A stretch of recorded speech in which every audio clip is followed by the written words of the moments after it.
తమిళనాడులో ఎప్పుడూ లేని విధంగా ఈసారి ఒక పెద్ద సైలెంట్ సునామీ రాబోతోందా? ఏకంగా 84.8% రికార్డు ఓటింగ్ జరిగిందంటే జనం మనసులో ఎంత కోపం, ఎంత కసి ఉందో అర్థం చేసుకోవచ్చు. అసలు మగాళ్ల కంటే ఆడవాళ్లే 2% ఎక్కువగా క్యూ లైన్లలో నిలబడి ఓట్లు వేశారంటే దాని వెనుక ఉన్న అసలు కారణం ఏంటి? ముఖ్యమంత్రి స్టాలిన్కు వ్యతిరేకంగా జనం ఎందుకు అంతలా రగిలిపోతున్నారు? ఒక పక్క అన్నాడీఎంకే 2 ముక్కలు అవ్వడం, ఇంకో పక్క దళపతి విజయ్ తన కొత్త పార్టీతో ఎంట్రీ ఇవ్వడంతో తమిళనాడు లెక్కలు ఎలా మారిపోయాయి? ఎన్నికలు అనగానే తమిళనాడు జనాలు ఎప్పుడూ కొంచెం ముందుంటారు. కానీ ఈ సంవత్సరం 2026 ఎన్నికల్లో జరిగిన రేటింగ్ చూసి పెద్ద పెద్ద రాజకీయ నాయకులకు కూడా మైండ్ బ్లాక్ అయిపోయింది. తమిళనాడు చరిత్రలోనే ఎప్పుడూ లేని విధంగా ఏకంగా 84.8% పోలింగ్ నమోదైంది. ఇంత భారీ స్థాయిలో జనం బయటకు వచ్చి ఓట్లు వేశారంటే ఖచ్చితంగా అక్కడ ఒక పెద్ద మార్పు జరగబోతోంది అని అందరికీ అర్థమైపోయింది. ఇందులో ఇంకో సంచలన విషయం ఏంటంటే మగాళ్ల కంటే ఆడవాళ్లే 2% ఎక్కువగా ఓటు హక్కు వినియోగించుకున్నారు. సాధారణంగా మహిళలు ఇంత భారీగా పోలింగ్ బూత్లకు కదిలి వచ్చారంటే అది అధికార పార్టీకి పెద్ద దెబ్బ అని చెబుతారు. ప్రభుత్వ పథకాలు సరిగ్గా అందలేకపోయినా లేదా రోజువారీ కష్టాలు పెరిగకపోయినా ఆడవాళ్లు ఇలాగే సైలెంట్గా వచ్చి ఓటుతో తమ కోపాన్ని చూపిస్తారు. మరి ఈసారి ఆ కోపం స్టాలిన్ మీద ఉందా లేక ఇంకెవరి మీద ఉందా అనేది పెద్ద సస్పెన్స్. గత 5 ఏళ్లుగా అధికారంలో ఉన్న డిఎంకే పార్టీ మీద జనాల్లో తీవ్రమైన వ్యతిరేకత కనిపిస్తోంది. ముఖ్యమంత్రి స్టాలిన్ తన పరిపాలన కంటే తన కొడుకు ఉదయనిధిని ముందుకు తీసుకురావడం మీదే ఎక్కువ దృష్టి పెట్టారు అనేది జనాల ప్రధాన ఆరోపణ. వారసత్వ రాజకీయాలు తమిళనాడులో కొత్తేమీ కాదు.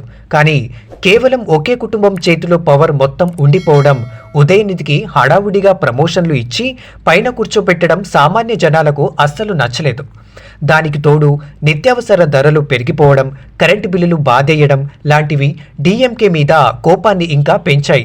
ఆ వ్యతిరేకతే ఇప్పుడు ఈ 84.8% ఓటింగ్ రూపంలో బయటకు వచ్చిందని గ్రౌండ్ రిపోర్ట్స్ చెప్తున్నాయి. ఇక ఈ ఎన్నికల్లో అందరి దృష్టి లాక్కున్న మరో పెద్ద విషయం ఏంటంటే దళపతి విజయ్ ఎంట్రీ. తమిళనాట రజనీకాంత్ తర్వాత అంతటి మాస్ ఫాలోయింగ్ ఉన్న విజయ్ సడన్ గా పార్టీకి పెట్టి రంగంలోకి దిగడంతో లెక్కలన్నీ మారిపోయాయి. ముఖ్యంగా యువత మొత్తం విజయ్ వైపు ఆకర్షితులయ్యారు.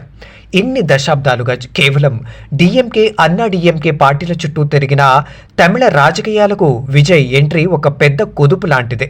అటు డిఎంకే ఓట్ బ్యాంకుకు, ఇటు అన్నా డిఎంకే ఓట్ బ్యాంకుకు కూడా విజయ్ గట్టిగానే గండి కొట్టాడని క్లియర్గా అర్థమవుతోంది. పాత రాజకీయాలు వద్దు, ఒక కొత్త మార్పు కావాలి అని కోరుకుంటున్న యువత, మహిళలు విజయ్ వైపు మొగ్గు చూపారు. ఆయన ఎన్ని సీట్లు గెలుస్తాడు అన్నది పక్కన పెడితే ప్రధాన పార్టీల గెలుపోటములను డిసైడ్ చేసే రేంజ్లో మాత్రం విజయ్ ప్రభావం చూపించబోతున్నాడు.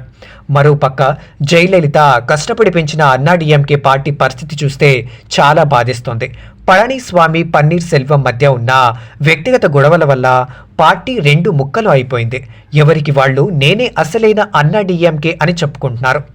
దీనివల్ల ఇన్నాళ్లు ఆ పార్టీకి అండగా నిలబడ్డ ఓటర్లు తీవ్రమైన గందరగోళంలో పడిపోయారు. ఆ 2 ఆకుల గుర్తుకు ఓటు వేసే జనం అంతా 2 వర్గాలుగా చీలిపోయారు. ఈ చీలిక వల్ల ఆ పార్టీకి పడాల్సిన ఓట్లు కొన్ని విజయ్ వైపు, ఇంకొన్ని బీజేపీ వైపు కూడా వెళ్లాయని అంచనాలు వేస్తున్నారు. కేవలం నాయకుల స్వార్థం వల్ల ఒక బలమైన పార్టీ ఎలా నాశనమవుతుందో చెప్పడానికి అన్నాడీఎంకే ఒక ఉదాహరణగా నిలిచిపోయింది. ఇక ఈసారి తమిళనాడు ఎన్నికల్లో ఖచ్చితంగా మాట్లాడుకోవాల్సిన పేరు అన్నామలై. ఇన్నాళ్లు తమిళనాడులో బీజేపీ అంటే ఒక చిన్న పార్టీ, వాళ్లకు అక్కడ అసలు స్థానమే లేదు అని అందరూ అనుకునేవారు. కానీ అన్నామలై ఎంట్రీ ఇచ్చినప్పటి నుంచి ఆ పార్టీ తీరే మారిపోయింది. ఆయన చేసిన పాదయాత్రలు, అధికార పార్టీ అవినీతి మీద ఆయన వేసిన ప్రశ్నలు జనాల్లో బాగా రిజిస్టర్ అయ్యాయి. ద్రావిడ రాజకీయాల కోటను బద్దలు కొట్టి బీజేపీ ఈసారి కేవలం సింగిల్ డిజిట్కే పరిమితం కాకుండా డబుల్ డిజిట్ సీట్లలో విజయం సాధిస్తుందా అనే చర్చ గట్టిగా జరుగుతోంది. జాతీయ భావాలు ఉన్నవాళ్లు, స్టాలిన్ వ్యతిరేకులు ఈసారి బీజేపీ వైపు గట్టిగా నిలబడ్డారు అన్నది వాస్తవం. ఇంత మార్పు, ఇంత రికార్డ్ ఓటింగ్ జరుగుతుంటుండే దీని వెనుక ఇంకో చీకటి కోణం కూడా ఉంది. అదే డబ్బు పంపిణీ. తమిళనాడులో ఎన్నికలు అంటేనే డబ్బులు, కుక్కర్లు, టీవీలు పంచడం అనేది ఒక ఆనవాయితీగా మారిపోయింది.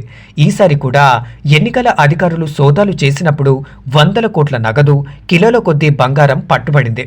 ఎంత పకడ్బందీగా ఎన్నికలు నిర్వహించినా సరే నాయకులు ఏదో ఒక దారిలో జనాలకు డబ్బులు పంచుతూనే ఉన్నారు. అయితే ఈసారి జనం డబ్బులు తీసుకున్నా సరే వాళ్లకు నచ్చిన నాయకుడికే సైలెంట్గా ఓటు వేశారని తెలుస్తోంది. డబ్బులు ఇచ్చారు కదా అని గుడ్డిగా ఓట్లు వేసే రోజులు పోయాయి అనడానికి ఈ భారీ ఓటింగే అతిపెద్ద నిదర్శనం. ఈ అన్ని కారణాల వల్లే మే 4వ తేదీన జరగబోయే కౌంటింగ్ మీద దేశం మొత్తం తీవ్రమైన ఉత్కంఠ నెలకొంది. మామూలుగా ఎన్నికలయ్యాక ఎగ్జిట్ పోల్స్ వస్తాయి, ఎవరు గెలుస్తారో ఒక అంచనా ఇచ్చేస్తాయి. కానీ ఈసారి తమిళనాడులో వచ్చిన ఎగ్జిట్ పోల్స్ ఏవి ఖచ్చితంగా లేవు. ఎందుకంటే జనం ఎవరికి ఓటు వేశారో బయటకు చెప్పడం లేదు.